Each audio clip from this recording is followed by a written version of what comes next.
Mayamba Krumjari Adom Ningbiribasi Impact Talk to Manipurni, a Adom gi host Pinky Okram, Ngasi Anoba Lebako Ponumita, Anoba personality Amayam the Limzaninga or personality Amamiam the Makta Putuno Luxury. Introduced Ozage, Mahakasi Hauzik CRPF the Assistant Commandant in a Liberi, Mahakasi Taekwondo player Amani, International Amadi, National Gitakta, Sanaba Yaruraba, participate Laba Amadi, Manipur Gidamakta Minchet Kaya Puraklaba, Adagumba participate Amani, Mako Nabaki Tanja de Lozage, Ahamamaktada, Ichirani Blabu Taram no Cherry, Ichi Ahambada, Ichigi. Ming dagi horaga akhoi audience sida iche se kanano haiba khangna naba iche gi ming leifam schooling kadai da tawrai kari tawrai hauzik kari hotnari haibe matang da haibiyo ai tachenga ai Phurailatpam Ranibala Devi ai gi apokpagi mingna Phurailatpam Brajamani Sharma apokpi gi mingna Phurailatpam Chitreswari Devi ai tachengna khoi gi government school lajing thau high school life je tamjare adugi matungda ai high school liachingona kongdagi ai 10 pass tawjaraga ai Budachandra college ta 12 pok tamjare adugi matungda ai DM college ta graduation loijaraga hauji leiri CRPF ta okay ado iche na taekwondo masana khalli base nupi ama oina khoina angang nupi macha se chaurokpa matamda nupi dauna tamu nupi dauna thotlu nau chatpa sugum mayam lei ko khoi gi ahal lamanna khoi dum ningsing ba thoktraba matamda gi dum chatnaraga lakpa madugi barrier mayam da thugairaga taekwondo player ama oiraise masi karamna taekwondo sanaba haurakhi kanana inspire tawrai chahi kaya subadagi sanaba haukibano haibado haibiyo tachengna ai je atai game ja koi father gi matungi na de tachengna father na ai je football sana ninga gibane do aina football je kya pam gite adu taekwondo hai je aina pinge de ge je nupa dauna dum leirak pagi mawong da dum leigi bani na ai taekwondo je yamna pame mam de aina chawra kan ai police oige haibagi wakhalon je leigi bade ge aina police hai ji di tachengna self defense ki khara ju darkar oiba nina aina taekwondo je aina isana pam jana khangi bane ado aigi engmong manungna di hana di yagi de taekwondo je haidi sokpa khotpa mayam ama lei masidai jida tekpa khotpa saru kaiba sigum mayam ama lei bani incident yam oigenba game ama oigi bani na kaya yagi de adu aigi apamba matungina di koi father gi apamba football imagi apamba athletics inegi apamba badminton siloira matungda aina aigi main oina aina taekwondo je khanjagi bani ichena chahi kya suba matam de khanbi aina saurangna ai matam da chahi taraga mathai train thai maina oiram lagane hai 86 tagi aina join tawne laisram Vijay Kumar laigitre hojupudi ai gi layoi graba oja laisram Vijay Kumar gi makhada ai sana jarake bane dama matam da akoina sana ba matam da di asu amna ngasi chawkhali maina chawkhatpadi oigide taekwondo ji da akoina kick ama kauna bo hona bada kicking pet ama gi darkar oigi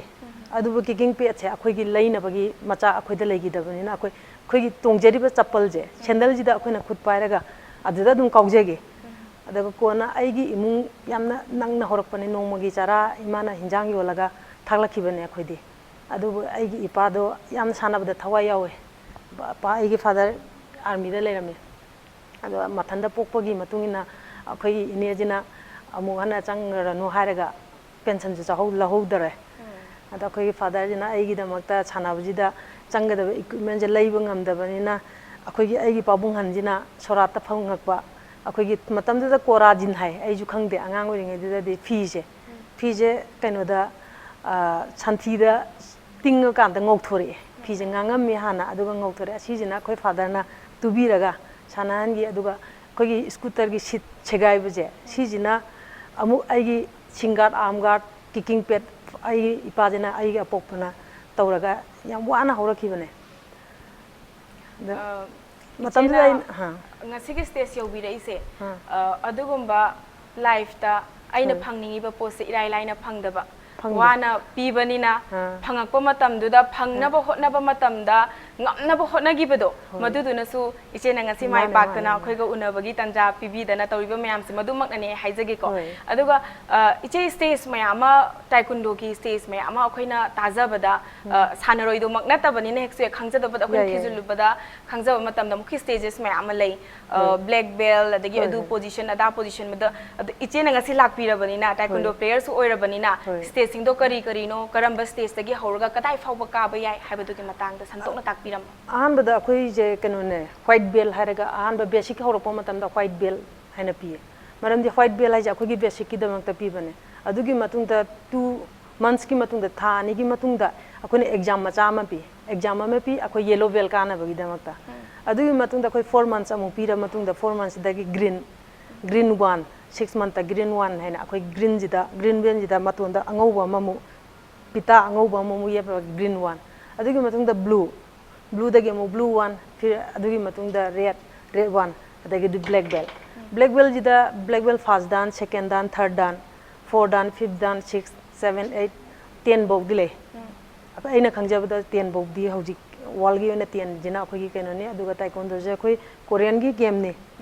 Korean gi akhoi master Anyong Kim haib jina president oiraga mana hogdoki bane aduga tasengna Manipur da India da purak pana Jimmy Arjaktiani hai jina 1982 da purak khiba aduga akhoi gi Manipur da na akhoi gi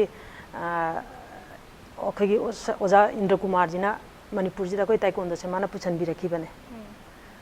ado ichena hojik lariba position se masina karamba position kawe ai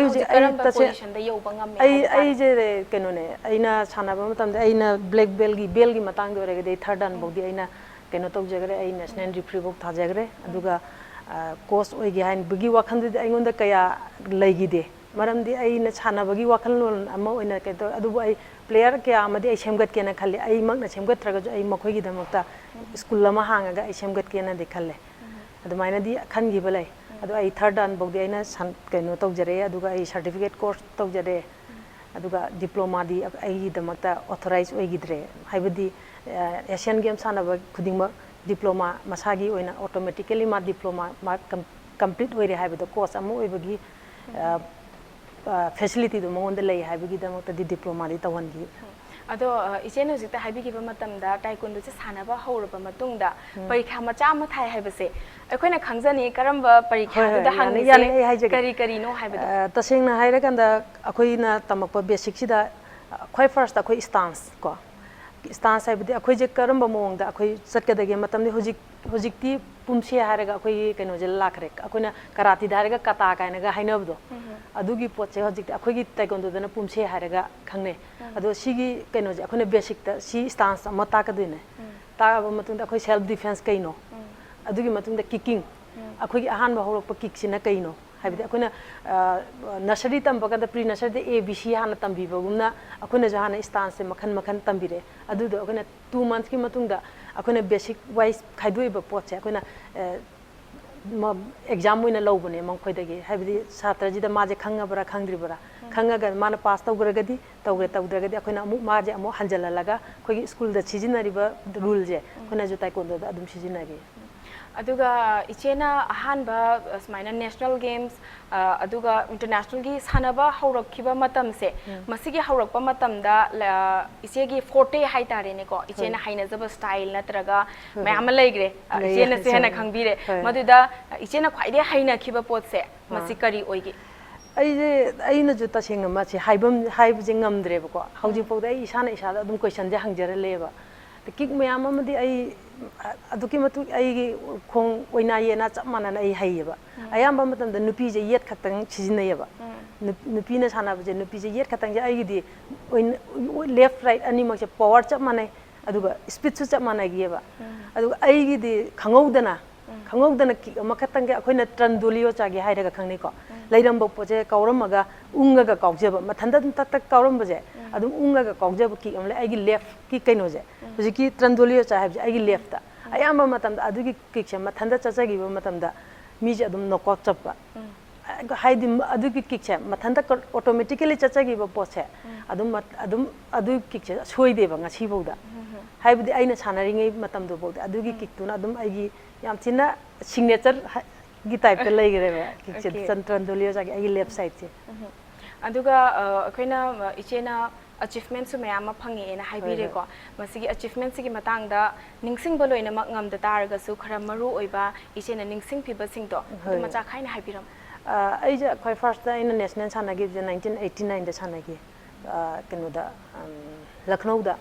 1999 da gi na ina 2007 bo sana rakpa matam ai continuous gold medal lawraki national championship si da aduga aina national games sina aige 1994 dagi sanaba hojare ko the international jin 1990 dagi sanaba hojare aduga aina khwai dagi yamna nungai jagi daba ama khatang di yawi aina world championship chali ko manipur dagi akhoi ani yawe participant ani tawe ko akhoi world championship sida matam da jeju da tawgi korean jeju island sida chi tawgi ba world championship akhoi manipur macha ani khak yawe yes anita chanu na maga aiga ai samaka chatki ba matam sida makoina akhoi da haire ki national games se nangi da makta matam da punjab national games tawdine 31st national games se sida da haire nangi di reserve leire nang adu dagi adum direct punjab ta laona haire adugi matung da suddenly akhoi da phone tawraga haire ko nang yara roi sana ba haina matam da ai CRP da leijare adu CRP gi any company state amadagi participate tawbagi ayaba le aduduna aina khudak chida aina ai karnataka dagi sanagi aduga yes anita chanuji madi ma sanabagi ming dadi sanare adu manipur na magi NOC pidabana mara moira ma sanaba yagidre adu ai as a player oina ko ma sanaba phangdaba matam da ai ngonde yam nungai gidi ai gidi phangi ko maramdi ai gina priority ai gi CRP orubuduna priority ama khak phangi buduna ai ngonde di nungai adu player ama oina mana sana hodaba dadi ai nungai gite akhoi ani khak da ai sanaraga ma sanade haibagi adu player di player ne adu maina khallaga adu ai ga maga managi dabani na hairaga ai je leijagi aduga makoina keno to bo matam da ai ngonda sanaba yaroi haiba matam ai ngonda singnaba madi leigare matam da fare anyhow ai manipur ga tagera amaga bu tagera matam da di ai na sanari ba state na ai gi priority amu oigre aduna ai any ai gi mangdala ko state to ai ma ji bit tawgena ai gi thamoi ji da leige adu ai ahan ba play ai manipur ga tai first ball che ai manipur ga tai ko manipur je ai na bit tawe adu tawra matung da ai ngonda di nungai tabam pa ai jo manipur ma chani ko hairaga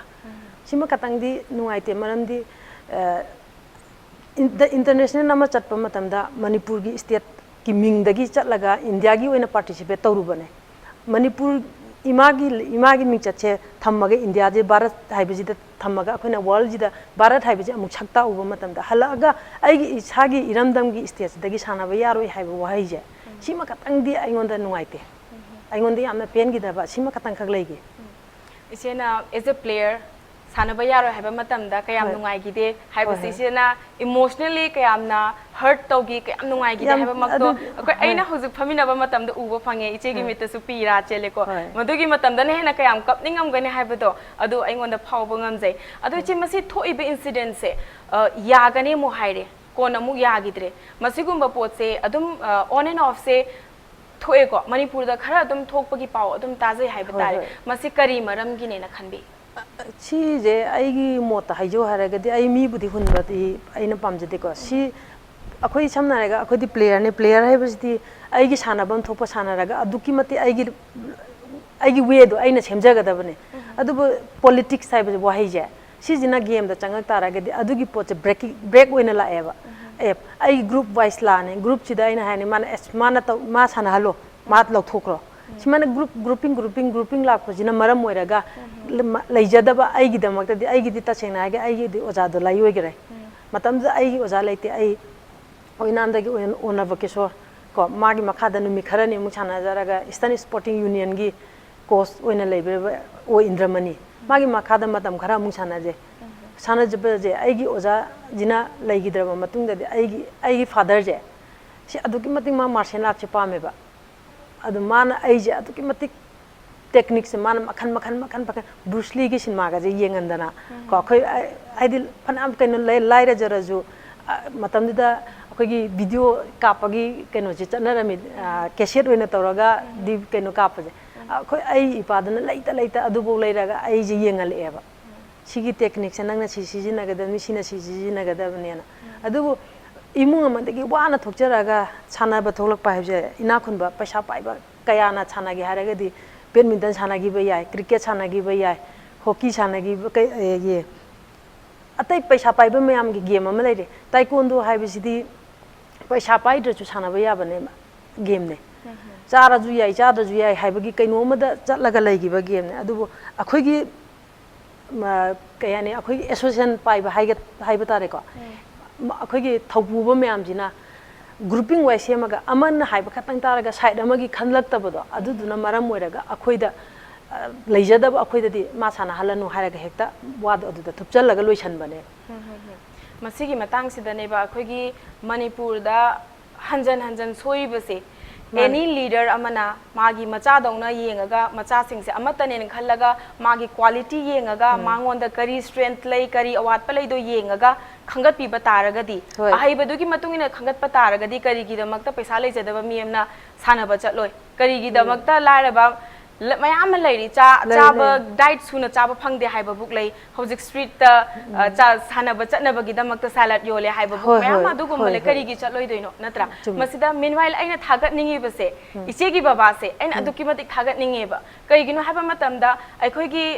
kono society se yamna patriarchal oibanina nupa dana focus tawraga nupi se always yum da lei halaga lairik tam halaga ingaga tapaga chakthong phizong se tum tawhaleba but iche da di taekwondo Sauno, Haraga film booking and Bado. Aduki Itildo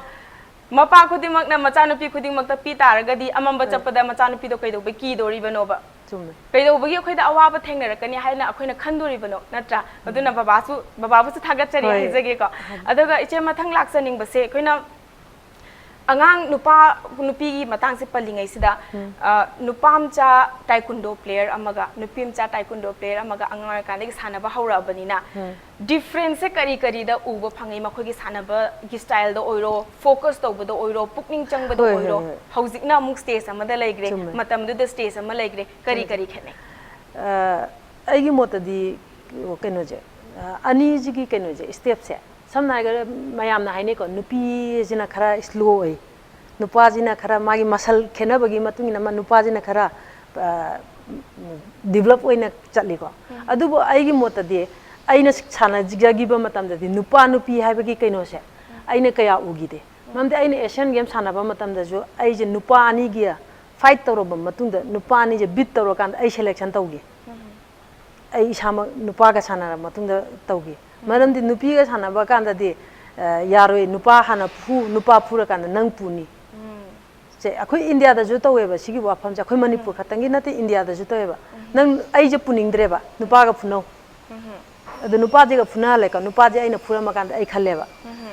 adu ai gi style da di sana ra ba matam da ai isa mak ta di ai nupa dong na sana re ko kayarak ai je sanana arena da gi chingthoga nupa na nupi gi arena da kamaina sanai no haibagi case kaya amaju taweba adu last di me amne ko nate ma nupa dong na dum sana ne nupa ga dum practice tawbane aina keno da Asian Games satring me mang da jo ai coaching Korea da tawjere ko South Korea da tawjere 6 month lei jaraga adu matam da nupa ga dum sana re adu moina keno ne nupi je moina khara handana yeng ba hai tare ko nupi ji de kana ponte hayeng khitang tora kanda ithak iraung da tawgini machana adum hona jaraga na hona jadaga di kaya kaino tawroida haibagi sigumba akhogi wrong thinking je si mayam leyeba adu jawraga nu pa loire thabak do loire koina sanaroi adagidi asmo nga ki kaino to bola ini time pass to bola pa sigumba wakhalo nam dalai ba mijina pamna sanar lai je leiriba cost manager ko sijina yamna yengbi gadam ne ba haibidi ma je aina karai buk chingkhat pe yai adugo magi hona ba je kadai bu hona re aina mangonda encourage ke api kayam piramba matung da ma je awang ba thak ta ka khalak pe yai si je akoina inkalak chanari ba je nupa nupi yeng da bida akoina yeng gadam ne ba khangbi gadam ne ba mana kawroi ba kikche kayam thuna kawi aduma aina haiba ga mana kawra pajiga gef kayam leine adoi aina mangonda kayam practice kayam pira kanda maje develop oi bi ai ado hojiki matam da di aigi mota di paisa gi oina ugre ba taekwondo ji jo ai business ki type aina ure ba aigi imita akoina sanara ko matam da na akoi di laira bani ina khun ba yawi ko matam da enjira da peri maming chatlami bane nambol dagi hauji sai ko soina lei adagi di adugi mamang da RK Sanatombi maming tabiram bayai RK Sanatombi akogi yambung IS officer maming aita sen nimai ha magi masan nupi je moina ahan ba Manipur gi moina ichi sundari moijin ahan ba puthro pune second time da aina ai lakhi bane ꯑꯗꯨꯒꯤ ꯃꯇꯨꯡꯗ ꯑꯩꯈꯣꯏ NG Sunita RK Haripyari ꯀꯣ ꯑꯩꯈꯣꯏ ꯑꯗꯒꯤꯗꯤ ꯃꯦꯝꯆꯥ ꯑꯩꯈꯣꯏ ꯃꯉꯥꯁꯤꯅ ꯑꯃꯨꯛ ꯄꯥꯔꯒ ꯑꯩꯈꯣꯏꯁꯦ ꯄꯥꯟꯁ ꯄꯥꯟꯗꯞ ꯍꯥꯏꯔꯒ ꯃꯃꯤꯡꯕꯨ ꯈꯪꯅꯈ꯭ꯔꯤꯕꯅꯤ ꯑꯩꯈꯣꯏ ꯃꯉꯥ ꯊꯣꯛꯄꯗ ꯃꯅꯤꯄꯨꯔꯒꯤ ꯅꯨꯄꯤ ꯃꯉꯥ ꯑꯩꯈꯣꯏ ꯃꯉꯥꯅ ꯆꯞ ꯌꯨꯡꯅ ꯂꯦꯞꯄ ꯀꯥꯟꯗ ꯏꯟꯗꯤꯌꯥꯒꯤ ꯅꯨꯄꯤꯈꯩꯁꯦ ꯑꯩꯈꯣꯏꯒꯤ ꯀꯤꯔꯒ ꯑꯩꯈꯣꯏꯒꯤ ꯏꯃꯥꯡꯗ ꯂꯦꯞꯄ ꯉꯝꯈꯤꯗꯦꯕ ꯑꯗꯨꯕꯨ ꯍꯧꯖꯤꯛꯇꯤ ꯁꯥꯟꯅꯕ ꯆꯠꯂꯦ ꯅꯦꯁꯅꯦꯜ ꯑꯃ ꯆꯠꯂꯦꯀꯣ ꯍꯧꯖꯤꯛ ꯑꯩꯅ ꯃꯃꯥꯡꯗ ꯑꯩ ꯃꯅꯤꯄꯨꯔ ꯇꯤꯝ ꯑꯃꯈꯛ ꯃꯦꯅꯦꯖꯔ ꯑꯣꯏꯔꯒ ꯄꯨꯖꯈꯤ ꯑꯩꯅ CRPꯗꯒꯤ ꯁꯨꯇꯤ ꯂꯥꯛꯑꯒ ꯑꯗꯨ ꯃꯇꯝꯗꯁꯨ ꯄꯩꯁꯥꯁꯦ ꯑꯗꯨꯛꯀꯤ ꯃꯇꯤꯛ ꯈꯥꯏꯌꯦꯕ ꯕꯤꯁꯥꯈꯥꯄꯠꯅꯝꯐꯥꯎ ꯆꯠꯄꯒꯤꯗꯃꯛꯇ 25,000 mi amada sanaroi amada adagidi national ama sanage chaleko 17,000 akoina chalakpa matamdadi akoi train reservation phangera phangwera bus ta chalaga sanarei ko haidi struggle je akoina makha tabadagi pukhalakadamne ba mi amana struggle je tawra kanda khanga kanda aina kayam honara kanda aije si yaureino haibido awaba khangdagadi mi je nungaiba ngata na chakhade awaba ma sakhangde haibido adu awaba ji ju takpigadamne ba chaukhale haibagi tawraga leitaba chhatra amadaju player amadaju lising yang khairo nang adu chatningadi lising humpu khairo na adu chatningadi haibido aduda sanaba kaya ama phajana paisa puthokpa ngamdabadagi sanaba ngamdana leibe yaweba tasena haira kanda ningba chatke na leijataba taragasu chatningbana henmandana mama pa sida taaga mama pa su chathaningbani na mingondagi puraga lauraga chatlanbasu adugumba kaya amu leibe 60,000 khairaga chatpa haibese ko aina hala kanda matamdu akoina chatpada 500 khaiba kanda paisa khaiba ngamdadana kayara kapieba imana haye chatlanu handakti aina haini hoi adu sayeng da ngaira kanda de ai phamungda changa kappa horani chatningbagi mana ima da haini ima ai medal lauragi incentive phangni aduduna singe lising ama pubiyo ai puraga chaleeba ai hingon pandan thama chaleeba international nama chatpada hingon pandan thame adagidi matamda akhoi road akhoi lambi da paisa khaiba je gari thalaga khaiba matamda kaya amana khupak thara ma chakhiba yawe kaya amana thina ngang ba yawrame irai kai gi mina wahai noina chanaraga kaidodino akhoi kari min chat porokteno haiba wahai ke ama thina ngang ko oiju oiroi dabda adubu mayam ama jina smaina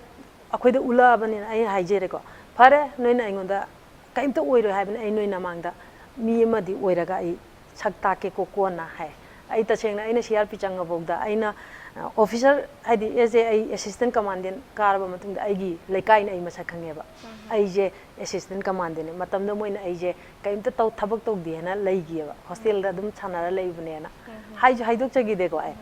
ada jena utke na khanbado ai aina oire hai kan da ai uchagi ko utpangam mi bedo modo awaba thengnarakpagine aina ngase akhoi gi impact talk to Manipur yengiba sanaroi mayam dai haijeninge iche Ranibala gi matau tamjok soidana mai pakani aduga iche ga chatmina ba matam da sukana amta ki dong mande right left nupa ga phunai haibani na wari se am nungai ri aten ba break am khatang lawjage break ki matung da yam thuna hanjarake impact news pu mi eng ta tuna lebiyo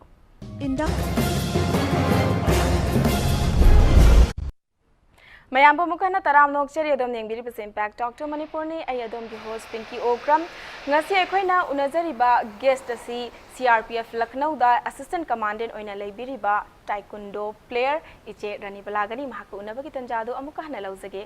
amuka hana iche bu taram nokchari break ki mamangda yamna pukning thogat ningai oiba mayamna follow tawba yaba wari kaya ma libikre mitna kongsu e horane na thajai mathang da iche de khangjaning base iche na service ta changa khibase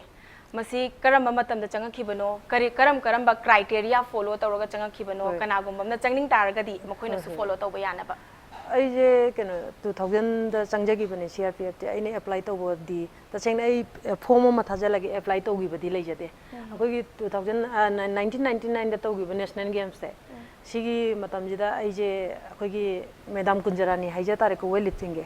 magi matu injaraga magi salary loba chapluba matamda akogi matamda IG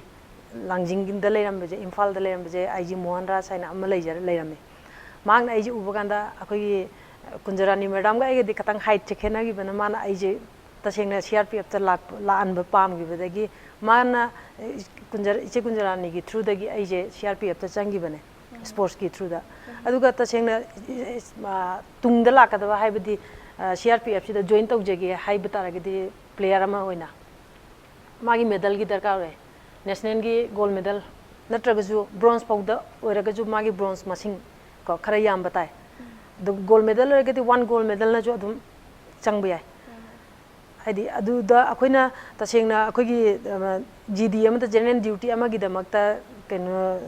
apply toraga form da submit tawraga tawbajidi hojikti akoi online submit oigre game gi damakta jo adu lamjen chendana adu haibidi akogi GD amagi mawong jidi akoi da leite manди akoi gi certificate aduga magi skin test maje medal kyam lawre maje kayam na speed tak ki kawbangami haibigi mayam je akoi gi game amagi position je sida yengaga akoi CRP da adum lawbu ya changbu ya leitaba mayam gi su issue lay haibase masi ma akoina pulliba mi se aina achumba mi pullaba achumba lambi da chatlaba lambi se ngasi natra so hayeng makti thengna rakani haibado iche ta su amadu mak tho ena tra iche ado iche taekwondo se ngasai di sum sana rak pasida taekwondo masana se akoina taba matam da ko masi martial arts ne haibam su hai natraga sports ne haibam su hai but iche gi matung inna taekwondo haibase martial arts la natraga sports la ahambada di taekwondo se martial art ne na leirame adugi matungda hojikti sports ta lakhre maramdi taekwondo haibase khong khut ki art haibane ba khong amadi khut khaktagi khong jina akoi gi kicking ne khong jina any kawbu kanda maje leigi da yawrobogda akoi adugi damakta di kointa mind tawdeba aduga akoi khut jina di chupna khatangi block oiraga keno akoina khut jina mai da kin thin beya deba kuchina di block to boy agi mai da ki kawbo matan agi kuchina ngak pagi khaktang ne aduga akoi taekwondo ji di akoi hojikti sport ne matam amada martial art oira maga hojina game oina sports amada qualified oigra bo adu che karate haibasiga mo kung fu haibase kona self defense oina dum angang sing da hoji akoi su tamhan ge haina dum khanba pot ama oiba aina sanaba mak chat taraga su ai sana self defense tawjana bada maru oina khanbado adubu sanabagi lam sida changdaba kaya da di amu confusion oiba kung fu karate taekwondo masi sanaba mak ani jidagi taekwondo na hene hele khanbi bra hele na khanbi taragadi kari maram de henbi ge bala henbadi taekwondo na dum hele hai tare hai di isana sana jaba game ni na ko hai isagi game di isana priority pi bada bane aduga karate hai bidi akoina semi contact haina khanne chumna katangi madi body touch tawraga sana ba pot nate kick kawraga jo akoi face ta kick kawre haina lawraga jo kick se pale hai bigi action je sim katang taramaga mai motion katang kak show taramaga chingthok bane akoi gi taekwondo jina full contact ne ba aduga khong khaktangi oigeda ba full contact che aduga akoi kung fu haraga na kung fu jina samna haraga na makoi jina any kaino ne makoi je martial art to hai de do and die gi style da muglai gare makoi jina hai bidi modi any khuna khangde khuna kick che akoi pukta haraga khuna dum thinjan be ai dagi counting e kau be kin na thin ge ha be ya adu akoi taekwondo gi jina full contact oiraga su yamna kai haini discipline oina sanaba game oiba yam discipline na habidi rule lamagi makhada sanaba ta khudimak ti rule lamagi makhada ne adu akoi gi didi si to si poche akoi sijina ba ya de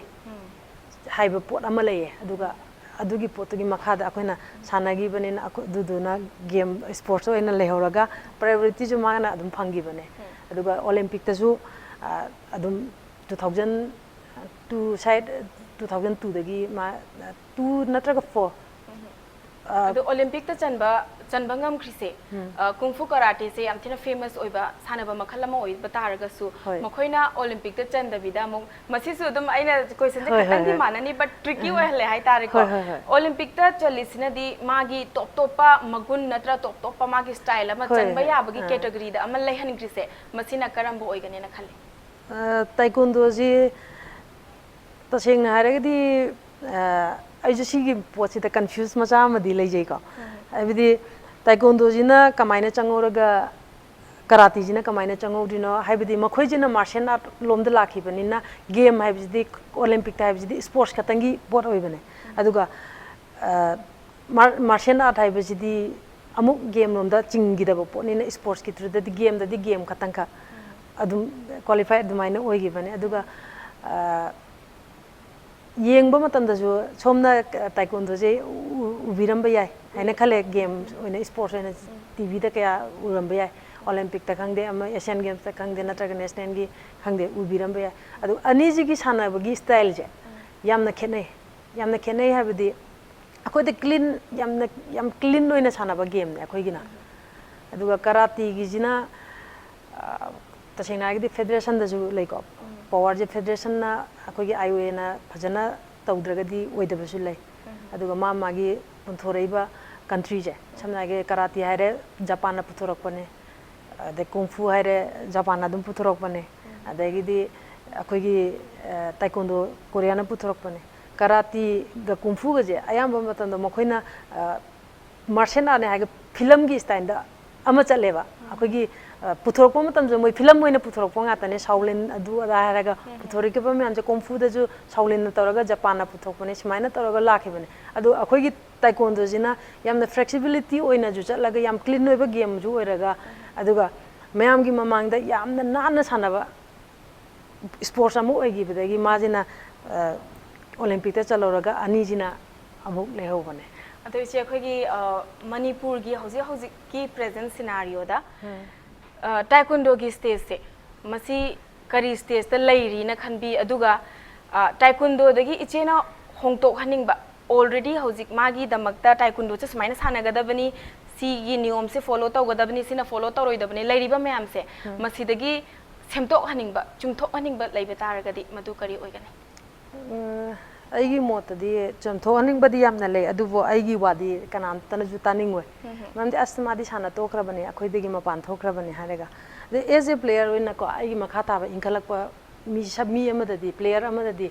magi tactics ko hoji practice tawriba je ayambana coach ni hayane coach ina phamane magi senior handover tawthoni nangsi ta holo ko haibidi akhoi aina sana rakpa matam dadi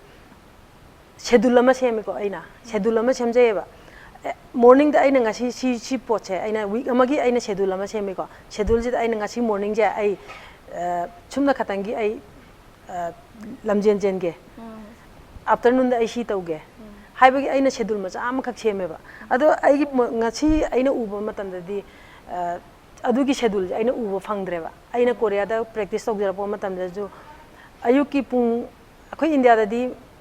ayuki pung ama oine hingi pung ama oine moigi matam da moida pung mari makhai oi ko akhoi hagolaga chelakpa je pung mari makhai moigi mari makhai da akhoi na hagola chen da je lamjen chele ko kilometer ni phu chele hala ani ai ki practice amuk ta oi ko pung baro mapan dagi na pung baro bo adagi di ahum dagi na taruk po adagi di pung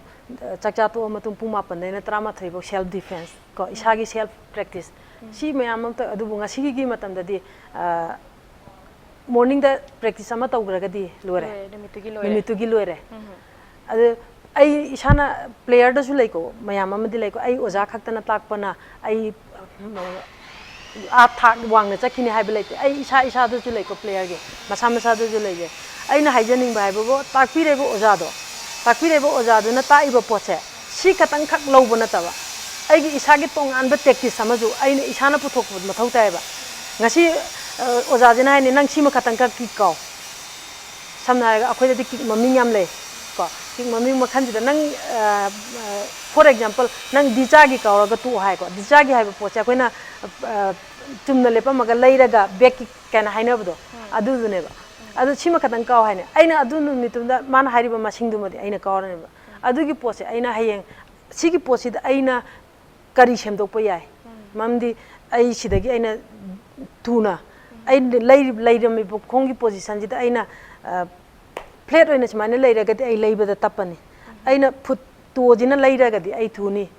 haibagi sana aingonda kari nungai gani aingonda si tawta kari ne hena mai pakani haibado thidokpagi tactics adu ai semdu player mo da haining aina okay yam phajaraba message amsu pp de ichena iche nga sai digi taekwondo sana base ai ju sana ningkhale haibadi taekwondo sum wari ju sana rapadu da ado khain tajab iche ji isai su yam phajana sa e na haibiri sa pi bata ragadi isai matem tangang biramu atmosphere je nga sai de serious oraga laibani na khatang somung nok thokna ba khatang somung nungai na ba yamna haibadi na te da sum ai na pamja bai tare ai kaide na ꯑꯗꯣ ꯑꯩ ꯌꯥꯝ ꯁꯥꯡꯅꯗꯤ ꯁꯛꯆꯔꯔꯣꯏꯒꯦ ꯃꯇꯦꯛ ꯑꯃꯈꯛꯇꯪ ꯈꯛꯀꯣ ꯍꯥꯏꯗꯤ ꯄ꯭ꯔꯦꯒꯥ ꯑꯃꯃꯨꯛꯇꯪ ꯁꯛꯆꯔꯝꯃꯒꯦ ꯑꯗꯣ ꯃꯅꯤꯄꯨꯔꯤꯁꯤꯗꯤ ꯀꯌꯥꯗꯤ ꯏꯁꯩꯁꯦ ꯃꯌꯦꯛꯁꯦ ꯑꯩ ꯀꯌꯥ ꯐꯥꯗꯦꯀꯣ ꯁꯣꯏꯈꯤꯕ ꯌꯥꯎꯔꯒꯁꯨ ꯃꯁꯤꯒꯤꯗꯃꯛꯇ ꯃꯌꯥꯝꯗ ꯔꯤꯀ꯭ꯋꯦꯁ ꯇꯧꯖꯒꯦ ꯏꯆꯦꯁꯤ ꯂꯈꯅꯧꯗ ꯂꯩꯔꯦ ꯃꯅꯤꯄꯨꯔꯗ ꯀꯥ ꯍꯦꯟꯅ ꯂꯩꯇ꯭ꯔꯦ ꯄ꯭ꯂꯁ ꯂꯩꯃꯤꯟꯅꯔꯤꯕꯁꯤꯁꯨ ꯃꯩꯇꯩ ꯃꯆꯥ ꯉꯥꯛꯇꯒ ꯂꯩꯃꯤꯟꯅꯗꯕꯅꯤꯅ ꯑꯐꯥꯕ ꯏꯁꯩ ꯃꯍꯦꯛꯇ ꯁꯛꯄ ꯃꯇꯝꯗ ꯃꯌꯥꯝꯅ ꯉꯥꯛꯄꯤꯌꯨ ꯃꯁꯤ ꯍꯥꯏꯖꯒꯦ ꯏꯆꯦ ꯍꯧꯕꯤꯔꯣ ꯋꯥꯔꯧꯕ ꯂꯩꯇꯦ ꯀꯅꯥꯗꯁꯨ ꯋꯥꯔꯧꯕ ꯍꯩꯇ꯭ꯔ ꯊꯃꯣꯏꯅ ꯋꯥꯔꯧꯕ ꯂꯩꯇꯦ ꯀꯅꯥꯗꯁꯨ ꯋꯥꯔꯧꯕ ꯍꯩꯇ꯭ꯔ ꯊꯃꯣꯏꯅ ꯃꯈꯥ ꯁꯛꯆꯔꯧꯔꯥ ꯇꯥꯒꯦꯔꯅꯦ ꯉꯥꯏꯖꯔꯤꯁꯦ ꯃꯨꯡꯍꯗ꯭ꯔꯕ ꯅꯪꯒꯤ ꯄꯥꯎꯈꯨꯝꯅ ꯁꯥꯎꯈꯤꯅꯤ ꯊꯦꯝꯖꯤꯟꯕ ꯃꯇꯥꯒꯨꯝ ꯃꯨꯡꯍꯗ꯭ꯔꯕ ꯅꯪꯒꯤ ꯄꯥꯎꯈꯨꯝꯅ ꯁꯥꯎꯈꯤꯅꯤ ꯊꯦꯝꯖꯤꯟꯕ ꯃꯇꯥꯒꯨꯝ ꯃꯩꯁꯥ ꯂꯥꯡꯂ ꯊꯃꯣꯏꯁꯦ ꯄꯨꯗꯨꯅ ꯆꯠꯂꯒꯦ ꯑꯩꯍꯥꯛꯇꯤ ꯅꯨꯡꯁꯤꯒꯤ ꯏꯆꯦꯜꯁꯦ ꯂꯦꯞꯈ꯭ꯔ ꯃꯥꯜꯂꯦ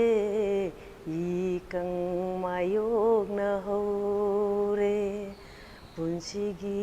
ꯏꯆꯦꯜꯁꯦ ꯂꯦꯞꯈ꯭ꯔ ꯃꯥꯜꯂꯦ ꯏꯀꯪ ꯃꯥꯌꯣꯛꯅꯍꯧꯔꯦ Thank you so much. Yam fazaba isai musu sakpire. Ichega hobadagi wari sanabadagi hauraga isai sakpa phaubada ichegi punsida thengnaba awaba mami akhoina dum wari sanaba matamda uba ngami mai pakpagi mami sisu amu akhoina uba ngami masimak aikhogi ngasi Manipur da lairiba naha mayamna tambiyu afaba tamsinsi mayam nungsinasi nungsinaraga laiba taragadi afaba Manipur ama oigani ai haizage iche thank you so much iche na lakpiba akhoiga wari sabiba akhoina sukang khangdaba topic amagi matangda macha khaina akhoida takpiramba tambiramba mitna kong oi hobase masigi damakta hana thagachari aduga iche gi punsida iche na tongningiba mayam hojiksu leiramgani akhoi matamse kona dabagi damakta sana ningba hangningba kya ama leiragasu matang sida akhoi loisanbagi matang lakchari haiba tare thank you so much welcome masini ngasigi impact talk to Manipur gi episode ngasigi personality asi ai amuka hana introduce tausage hauzik CRPF Lucknow da assistant commandant oina laibiri bani aduga taekwondo player amani araiba minate nupi ni hai tawaragasu araiba minate masi haijage masi diga impact talk to Manipur ke episode mathangi chayol gi laipak pokpa numita nungarba personality mamu puduna lakchege ngasi gidi kainana ba yathang nizari pinabirasi